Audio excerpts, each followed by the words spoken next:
Hi, my name's Tate. I did some volunteer work for 2 years at a camp called Beach Camp at Sunset Bay, and it taught me a lot about why it's important to protect the environment. Hi, I'm Peter. I'm a big salmon fan, and I did a camp at the Youth Heritage Project researching wildlife and the Elwha River Dam deconstruction. Cassia, and I'm a big advocate for river restoration because I whitewater kayak. Hi, my name is Alex Greb, and I love the outdoors, and I'm a huge advocate for the environment. While we think of dams as a clean energy source, they should no longer be considered clean. Dams harm fish populations by blocking them from the upriver areas that they return to breed. Primarily in the Northwest, we see this with salmon populations. Salmon are a keystone species, which means they're irreplaceable in our environment. They leave the river as baby salmon and spend their whole lives in the ocean and come back to the river with all of the nutrients needed for the upper river ecosystem, which benefits every aspect of the environment. Additionally, our current solution to the decreased population of salmon and other fish, trout mostly, is hatcheries, which are causing more harm than good. While hatcheries produce the fish needed in the short term for that season of fishing, long term they cause the fish populations to have a smaller gene pool, which makes the fish more susceptible to disease and less able to get upriver. According to the 2012 documentary Damnation, the Elwha Dam removal, which is the biggest dam removal in history, just on the Washington Peninsula, it freed up 70 miles of salmon spawning and rearing habitat, and all 5 salmon types have returned there. Additionally, dams trap sediment that can mess up the ecology of a river, and the natural rush of floodwaters provides the needed nutrients to surrounding land. So when dammed, the plants can no longer grow in those areas that are no longer getting the nutrients that they need. The Constitution promotes for the destruction of dams because of Section 2, Article 2 of the Constitution, which gives the U.S. the power to create treaties. Many of the treaties, such as the one created for the Nez Perce tribe, state, quote, the exclusive right of taking fish in all streams or running through or bordering said reservation is further secured to said confederated tribes or bands of Indians, as also the right of taking fish at all usual and accustomed places, in common with the citizens of the territory, which were broken through the construction of dams. Many of the other treaties and laws, like the Bolt decision, which gives 50% of the salmon, was intended so that the natives can still prosper, yet the numbers of salmon has decreased to about 25,000 today from 1.3 million in 1850, which they cannot prosper off of anymore. While Section 2, Article 2 of the Constitution was not upheld for many years, most of the current and proposed laws have tried to change this, with them remedying many of the treaties broken, and have worked to try and find out which dams are needed and which are not. For example, the 21st Century Dams Act, which was recently introduced, gives around $34 billion total to the improvement and destruction of dams to try and optimize the flow of fish.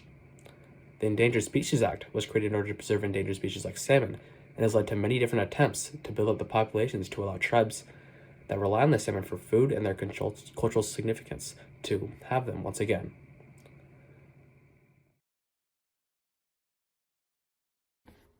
According to Headwaters Economics, as of 2020, about 70% of the dams in the United States are over 50 years old, and they will cost billions of dollars to repair. With rising dangers to dams due to climate change, many will even need improvements, along with things like fish ladders to try and lessen their impact on the environment.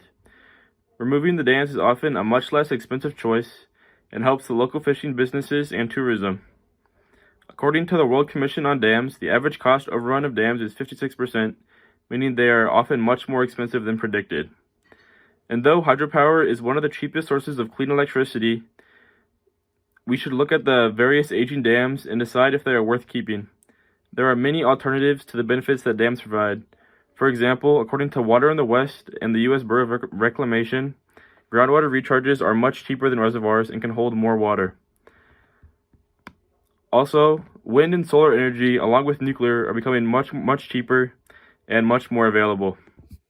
For privately owned dams, the individual rights of the property owner and the local community clash, because in many cases, the local community would benefit from an increase in tourism and more angling opportunities with the deconstruction of the dam. Also, in general, for federally owned dams, the economic common good would be deconstructing them because they will cost billions to maintain in the coming years with climate change and a growing age in dams, and our country can benefit by investing them in cheaper alternatives. According to an article from the Washington State House of Republicans, nearly 60% of energy produced in the Pacific Northwest is hydropower produced from the Columbia and Snake River dams. Many farmers heavily rely on navigational locks built into these dams to provide access to international markets, which also account for over 40,000 jobs. Dams also allow for barging, which is the most safe and effective way to transport wheat and accounts for over 40% of wheat transports. The removal of dams could lower the water levels by over 100 feet, leading to over 48,000 acres of farmland losing the ability to irrigate and pump water. Federal agencies recommended spillover in effort to aid juvenile fish in migrating and maintaining a better balance of the needs of fish and hydropower produced. However, the National Oceanic and Atmospheric Administration completed their biological opinion for endangered salmon, and they ended up coming to the conclusion that the dams did not need to be removed and that they should stay in place. The individual rights of the natives to property and equal protection under the law was broken by the construction of dams. According to the Boston Globe, natives have been forced to move out of their homes and cultural sites due to the flooding caused by the construction of dams.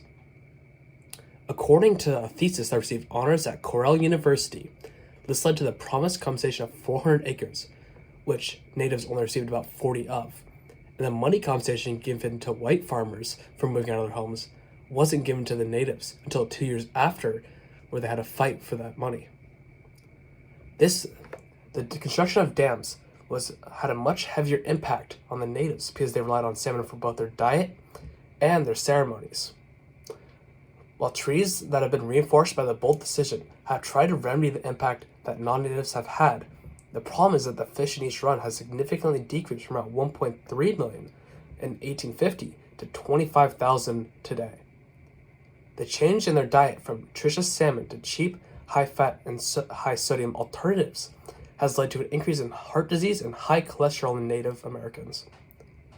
This is in addition to the toxic sediment which gets released in the air from nearby mining tailings, which also causes a lot of heart conditions and health problems.